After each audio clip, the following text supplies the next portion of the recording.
अस्सलाम वालेकुम जी।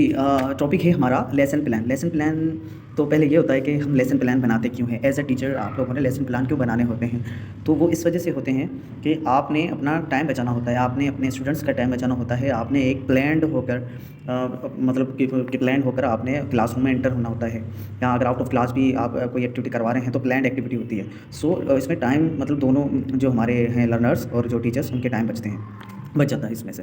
तो अगर देखें कि हम कोई भी काम करते हैं दुनियावी लेवल पे, तो वो काम परफॉर्म करते हैं हम प्लान के साथ। सो ये जो हमारी जो टीचिंग है, टीचिंग स्ट्रेटजी, अगर इसको हम परफॉर्म करेंगे without plan, without planning, so it wills not effectful ना। और इसमें क्या होगा कि हमें ये नहीं पता होगा कि हम क्या करने वाले हैं, और टीचर वहीं आके चीज़ें प्लान कर रहा होता है। टॉपिक अच्छा कौन सा पढ़ेंगे, अच्छा ठीक है 4 वाला टॉपिक, अच्छा 4 वाला उसको पता है कि ये मुझसे कवर नहीं हो पाएगा, या मुझे इसमें सेल्फ स्टडी की नीड है, तो वो क्या करेगा कि 4 को अभी स्किप करते हैं, 5 की तरफ मूव करते हैं, तो 5 पढ़ाना शुरू हो जाएगा। तो ये चीज़ें होती हैं कि आपने प्रिपेयर होके आना होता है, आपको पता होता है कि हमें मुझे क्या पढ़ाना होता है। और दूसरा ये कि टाइम मैनेजमेंट इसमें खूबसूरत होती है। आपने टाइम जो होता है वो टाइम मैनेजमेंट के हिसाब से आप लेसन प्लान को मतलब फ़ॉलो करते हैं। आपको पता होता है कि जो मैंने प्लानर डिज़ाइन किया है उसमें इतनी देर लगेगी और मैं इतनी वक्त में इतनी इतनी चीज़ें कर सकता हूँ। आया कि मैं इसकी सिर्फ मैटर पढ़ा सकता हूँ, मैटर की एग्जाम नहीं पढ़ा सकता आज की क्लास में। आया कि मैं नाउन और प्रोनाउन पढ़ा सकता हूँ, फर्दर मैं वर्ब की तरफ नहीं जा सकता, क्योंकि टाइम जो मैंने प्लानर बनाया वो इस तरह से नहीं होगा। तो इसको इस वजह से हम लेसन प्लान बनाते हैं। और अच्छा, पहला तो ये होगा कि आपने टाइम बचा दिया, ठीक है। और दूसरा आपका ये हो गया कि आप होमवर्क करके आए हैं इस पर, है ना, होमवर्क करके आए हैं। और तीसरा ये भी इसमें हो सकता है कि आपके पास डेली बेसिस की एक गाइडलाइन बनी होती है, और अगर आपसे कोई आके ये विजिटर या आपसे आपके प्रिंसिपल या आपके ऑपरेटर या कोई सीनियर टीचर आके पूछे कि मैम आपने पिछले हफ्ते, सर आपने पिछले हफ्ते क्या पढ़ाया था, या आपने 2 मंथ क्या पढ़ाया था, सो वो तो हम भूल जाते हैं। लेकिन टाइम लेसन प्लान के साथ हम वो चीज़ें भूलते नहीं। जिस तरह से अगर मैंने ये लेसन प्लान बनाया और यहाँ पर मैं लिख देता हूँ कि 25 डेट है 10वें मंथ की 2025, तो अब ये मतलब रिटर्न रिकॉर्ड चीज़ें होगी। अब इसको कोई झुटला नहीं सकता, और मैंने ये चीज़ें परफॉर्म करवाई। कोई किसी को ब्लेम नहीं मतलब लगा सकता कि आपने पढ़ाई कि नहीं पढ़ाई, या किस तरह से। ये सारी चीज़ें इंपॉर्टेंट होती है कि हम प्लान वाइज चलते हैं। डेली का प्लान हमारे पास बना हुआ होता है, और आपने ये भी पता होता है कि ये जो मैंने प्लान बनाया था इसमें वो चीज़ें मैंने अचीव नहीं कर पाया, तो मैं अपनी आप कुछ स्ट्रेटजीज़ को चेंज करके कुछ नए प्लान्स मतलब नया प्लानर बनाऊंगा। सो प्लानर जो ना अच्छी चीज़ है। अगर हम एक दिन की कहीं ट्रैवल की तरफ जाते हैं, उस ट्रैवल के लिए भी तो हम अपनी एक्टिविटी को सरंजाम देते हैं। हम अगर गर्म जगह पे जा रहे हैं तो ठंडे क्लोथ्स उठाते हैं, खाना उस तरह से खाते हैं, या सारा प्लानर करते हैं, पैसे हमें कितने लेके जाने चाहिए। तो एक दिन की एक्टिविटी के लिए हम प्लान कर रहे हैं, तो प्लानर स्टडी में हम प्लानर क्यों नहीं बनाते, एज ए टीचिंग लेवल पे हम प्लानर क्यों नहीं बनाते।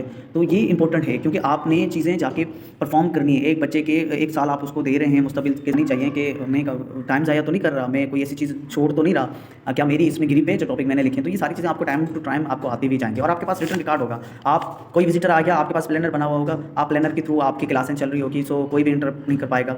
ये सारी चीज़ें होती है। सर आपने कल क्या पढ़ा था, सर ये प्लानर पढ़ा हुआ देख लें। आप सर क्या पढ़ाया था पिछले हफ्ते, तो ये सारी चीज़ें। सो प्लानर इज़ वेरी इंपॉर्टेंट, ठीक है। अच्छा, इसके मुख्तलिफ फ़ायदे और भी हैं, जो आप अगर इसको सेल्फली आप इस चीज़ों को देखेंगे तो आपको चीज़ें समझ में आ जाएगी। उसके बाद हमारे पास आता है 4 एज लेसन प्लान, जो हम अपने स्कूल्स में अप्लाई करते हैं। इसको बोलते हैं 4 एज। 4 एज का मतलब ये होता है कि वो वाला लेसन प्लान जिसमें 4 एज आने चाहिए, उस कंपोनेंट को उस अपना प्लानर को फॉलो करेंगे, जिसके 4 कंपोनेंट होंगे। 4 कंपोनेंट होंगे, जिस कंपोनेंट्स को हम बोलते हैं prior knowledge, activating prior knowledge. उसके बाद आता है हमारे पास अक्वायरिंग न्यू नॉलेज, और उसके बाद हमारे पास आता है अप्लाइंग नॉलेज, ठीक है, अप्लाइंग नॉलेज। और आखिरी में आता है असेसिंग द नॉलेज, ठीक है, असेसिंग नॉलेज। अब ये 4 जो कंपोनेंट आगे, जो 4 पिलर्स इसके आगे, इसको हम बोलते हैं 4 एज। प्लानर तो हम बना रहे हैं, लेकिन ये 4 एज को फॉलो करके बना रहे हैं। ये हमारा एक पिलर, दूसरा, तीसरा, चौथा, ये सीक्वेंस है प्लानर का। तो इसके बिहाफ पे हम ये सारी चीज़ें करते रहते हैं। अच्छा, सबसे पहले तो 4 एज आप समझ के, जो हम इसको डेली बेसिस पे हम अप्लाई करते हैं, 4 एज इसको हम बोलते हैं, 4 एज लेसन प्लान। अच्छा, उसके बाद जो सबसे पहले आता है उसको हम बोलते हैं एक्टिवेटिंग प्रायर नॉलेज। अब एक्टिवेटिंग जो है प्रायर नॉलेज, वो क्या होता है।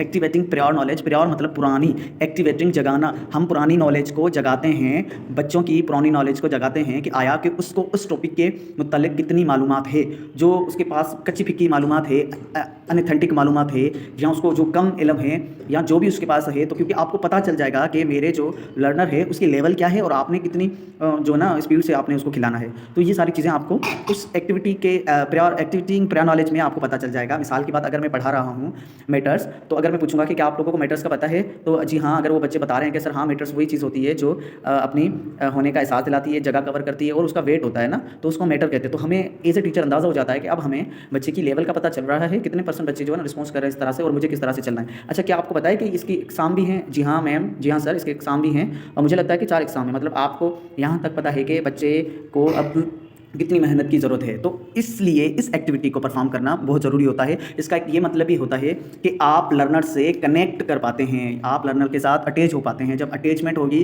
कनेक्टिविटी होगी, फिर क्लास में मज़ा आएगा, गुफ्तगू होगी, है ना, एक दूसरे से चीज़ें शेयर होगी, उनको भी मज़ा आएगा, वो भी जाग जाएंगे, उनको पता चल जाएगा कि हाँ, आज हम कोई चीज़ नहीं सीखने वाले हैं, हाँ, आज हमने जो ना मीटर्स के तरीक़ों को देखना है, तरीक़ों को पढ़ना है। अच्छा, आज कोई मतलब नया क्लास में होने वाला है, तो ये सारी चीज़ें बच्चे को जगाना हो गया। उसको जो फिजिकल तो आपके पास बैठा हुआ, जो mentally was not present here, so आपने उसको मेंटली भी आप उसमें आपने आप जो लेसन प्लान बनाया है उसके तहत आप उसको क्लास में ले आ सकते हैं। उसके बाद सेकंड जो चीज़ होती है उसको हमने डिस्कस किया था, अक्वायरिंग न्यू नॉलेज। अब यहाँ पे टीचर का काम आ गया।